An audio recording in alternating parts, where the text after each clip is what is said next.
Hi, and welcome to episode 4 of Things I've Learned from Barry Harris. So we've kind of been on a theme with B flat, key of B flat. I think the last one we did was 5-4-3-2. So staying with that theme of B flat, let's talk about things to practice on the actual scale. So we'll take B flat major scale, or any scale for that matter, but we'll just stay with B flat. Just to keep constant with our theme of B flat. So first thing we have to know how to do obviously is play the scale up and down, which we did. Another thing you have to know how to do is play thirds. So thirds, for those of you who don't know, is just start on the first note, skip the second note, and play the third note. And go back and go grab the second note and play the fourth note. And so on.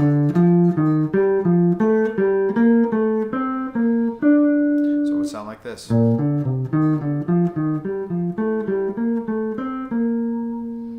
Now to play it backwards, you start on the third and go down a tonic.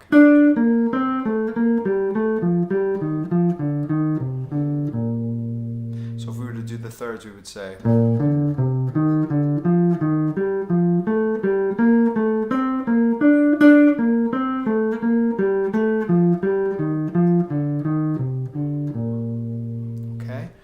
After thirds, then we're going to play, that's 2 notes, so then we're going to play triads, which is 3 notes, which is play a note, skip a note, play a note, skip a note, play a note. So here's our first triad. Here's our second triad, starting from the second note. Again, that's play a note, skip a note, play a note, skip a note, play a note.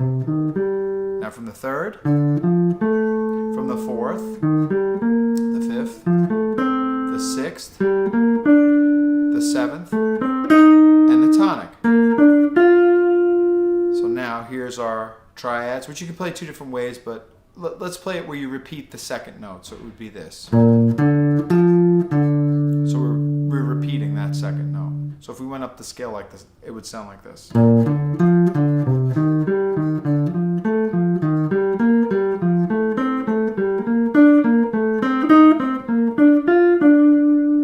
then down, same idea.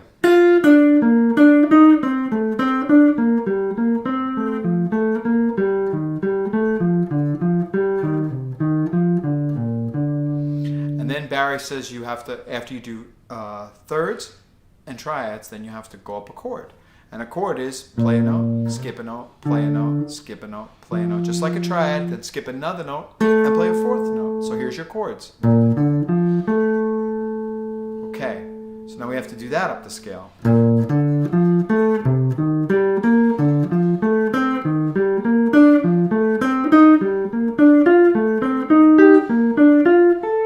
And then down, the same idea.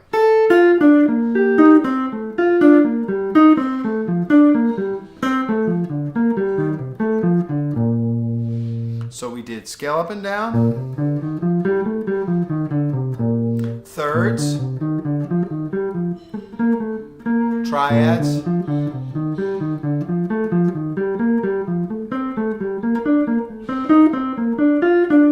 and then maybe we'll do them down. Could have done the thirds down too. And then we'll do chords.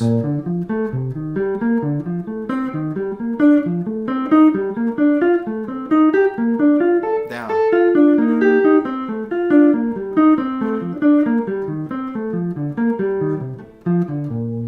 Anyway, so those are the first few things to work on. Now, besides thirds, you could do thirds with a half step below the first note. So here's a third, and so on. Now you do a half step below the first note of the third, which is this.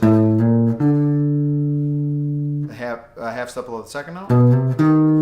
Half step below the third note. Half step below the fourth note. And so on. What makes those interesting is some of those notes, the half step belows, are going to be scale notes, and some of them are not going to be scale notes.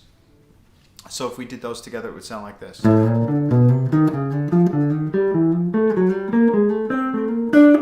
And then backwards.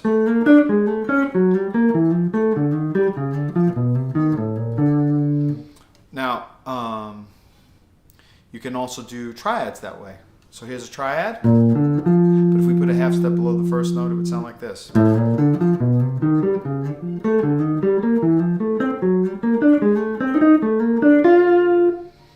if we did it coming down, it would sound like this. Those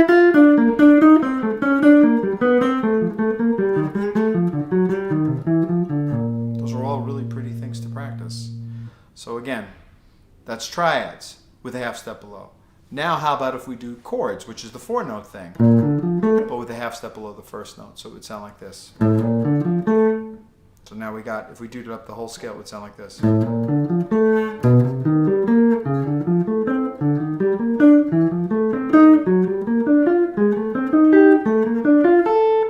If we did it down, it would sound like this.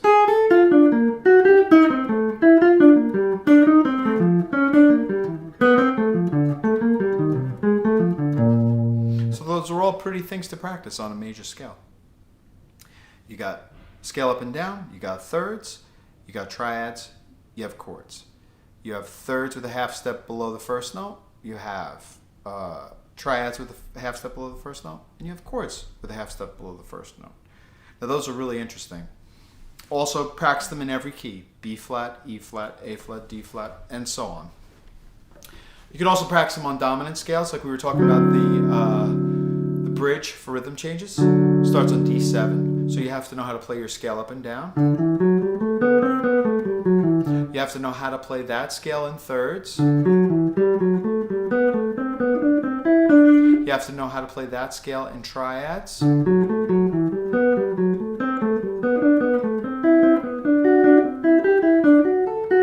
have to know how to play that scale in chords.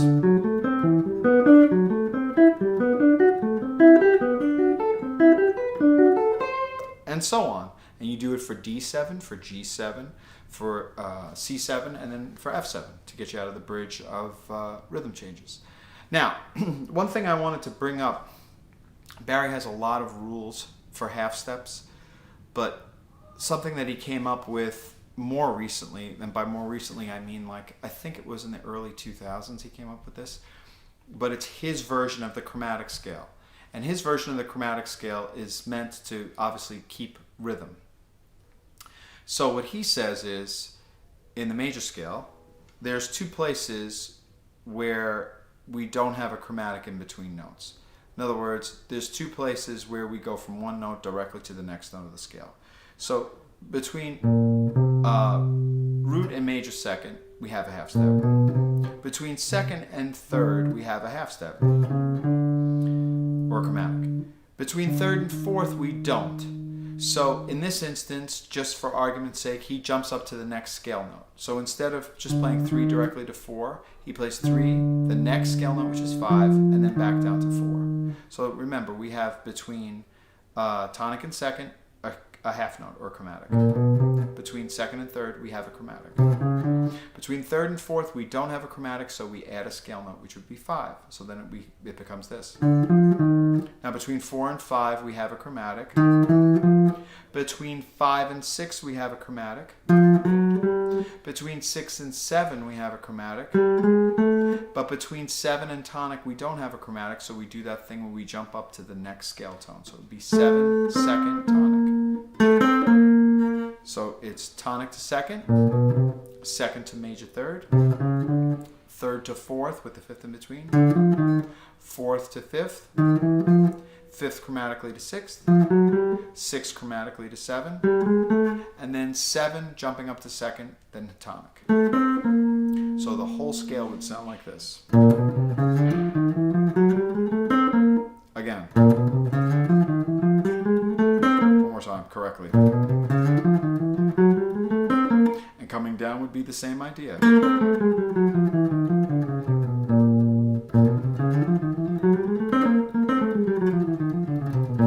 And this is also another beautiful way of looking at a scale, which I've never heard before. You know, people talk about, well, you can add a chromatic anywhere. Yeah, that's true. But when you're playing, if you just add a chromatic anywhere, you don't come out right all the time.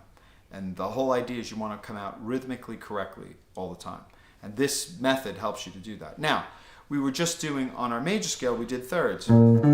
So thirds for the chromatic scale would look like this. We got to play root to third. So let's put on all the chromatics. Then second to fourth, we got to put in all the chromatics. Then third to fifth, we got to put all the chromatics. Then fourth to sixth. Then fifth to major 7. Then sixth to tonic.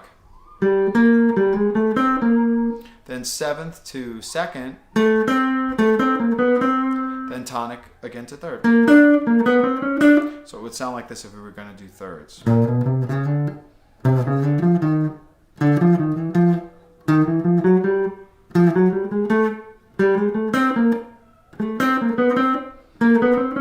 if we did them down, it would sound like this.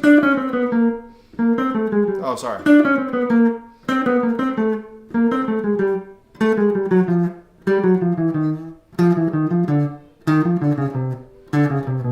Which is really beautiful. So obviously if you could do thirds, you could also do triads, which is this, which would sound like this.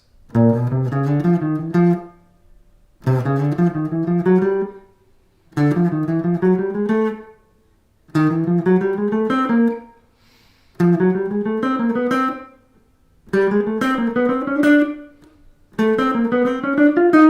last one.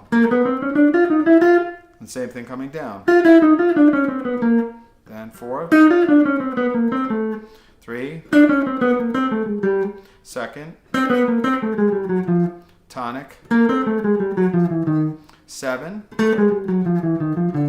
6, and fifth, which are beautiful. Okay, so if we do them with thirds and we do them with triads, we should also do them with chords. So then it sounds like this.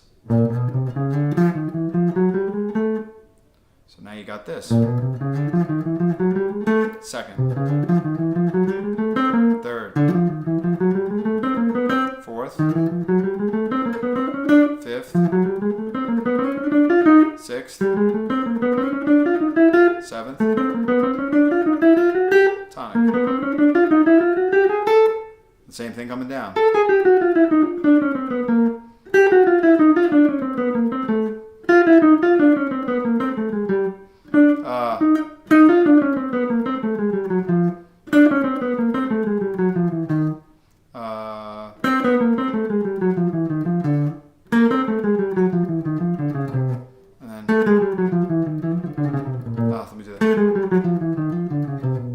Anyway, those are all little beautiful things that you can use when playing. So again, to point out, we'll use the same example we've been using. If we're playing I Got Rhythm,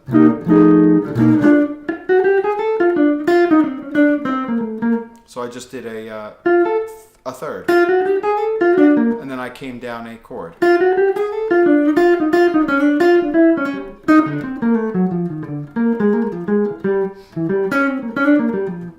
Anyway, that's a little example. If we started, let's say, on the 7 and came down the third, and then maybe we could do our 5, 4, 3, 2. So or maybe we'll just do 4.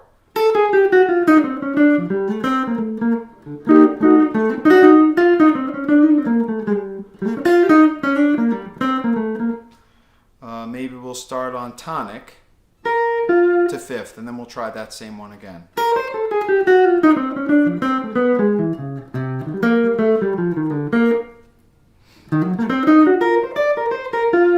Anyway, see all the different little things that you could do using those chromatics to get you where you want to go. It's beautiful. Same thing is true of a major scale. You could do it also on the bridge, starting on D7. It's the same idea.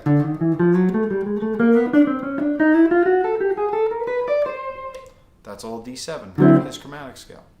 So if you wanted to, maybe we'll start on tonic and we'll mess around with trying to do some chromatics for D7, G7, C7, and F7. So let's say.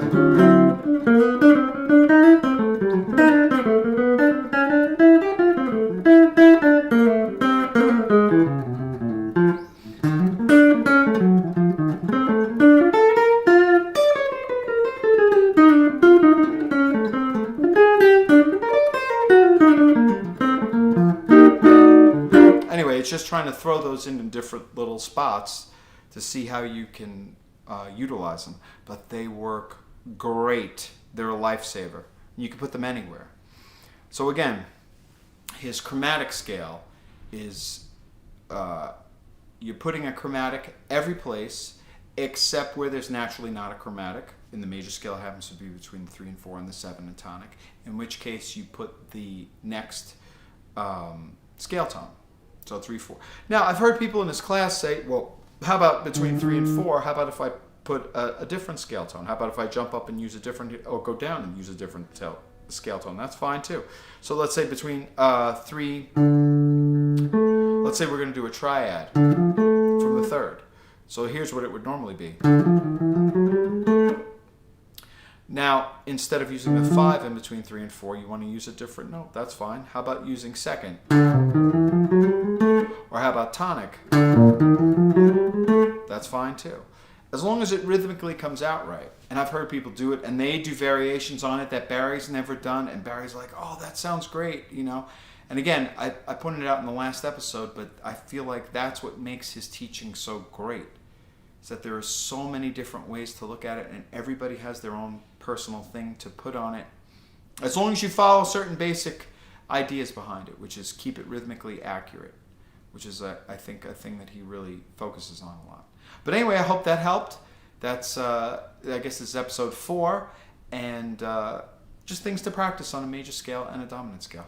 Anyway, like I usually tell you, leave a comment down below if you have anything to suggest. Any suggestions are fine also. So, yeah, enjoy. Till next time.